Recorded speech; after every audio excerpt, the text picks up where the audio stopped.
അരിക്ക് പകരം മുട്ടയും പാലും കഴിച്ചാൽ മതിയെന്ന് പറഞ്ഞ ഒരു മന്ത്രിയുണ്ടായിരുന്നു നമുക്ക്.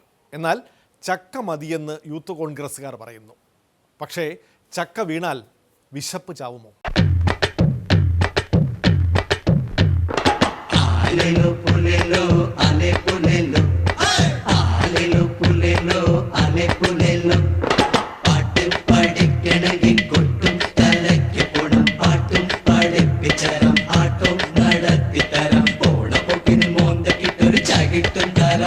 ചക്ക പുഴുങ്ങൽ എന്ന് പറയുന്നത് ഇതൊരു പ്രതീകാത്മകമാണ്. ചക്കക്ക് വിലയില്ലാത്ത ഒരു സാധനമായി ചക്കയെ ഞങ്ങൾ കാണുന്നില്ല. പക്ഷേ ചക്ക നമ്മുടെ നാട്ടിനെ സംബന്ധിച്ചിടത്തോളം, നാട്ടുമ്പ്രദേശത്തെ സംബന്ധിച്ചിടത്തോളം സുലഭമായ ഒരു ഭക്ഷ്യവസ്തു എന്നുള്ള നിലക്ക് മാത്രമാണ് ഞങ്ങൾ അതിനെ ഉപയോഗപ്പെടുത്തിയത്. തീർച്ചയായും ഈ ചക്ക പുഴുങ്ങിക്കൊണ്ട് ഞങ്ങൾ സമരം നടത്തുന്നത് ഇവിടെയുള്ള പാവപ്പെട്ടവന് ഒരു രൂപത്തിലും ജീവിക്കാൻ സാധിക്കാത്ത സാഹചര്യമാണ് എന്ന് തുറന്നു കാണിക്കുന്നതിന് വേണ്ടിയാണ് ചക്ക ഞങ്ങൾ ഉപയോഗപ്പെടുത്തിയിട്ടുള്ളത്.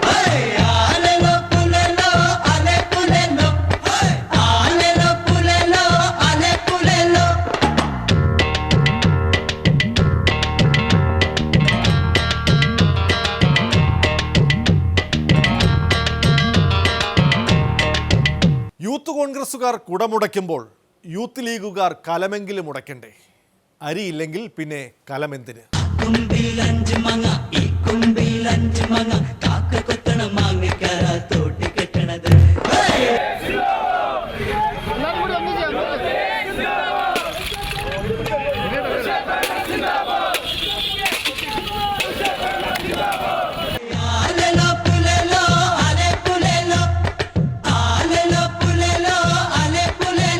ഇതോടെ ഇന്നത്തെ വക്രദൃഷ്ടി എപ്പിസോഡ് അവസാനിക്കുന്നു.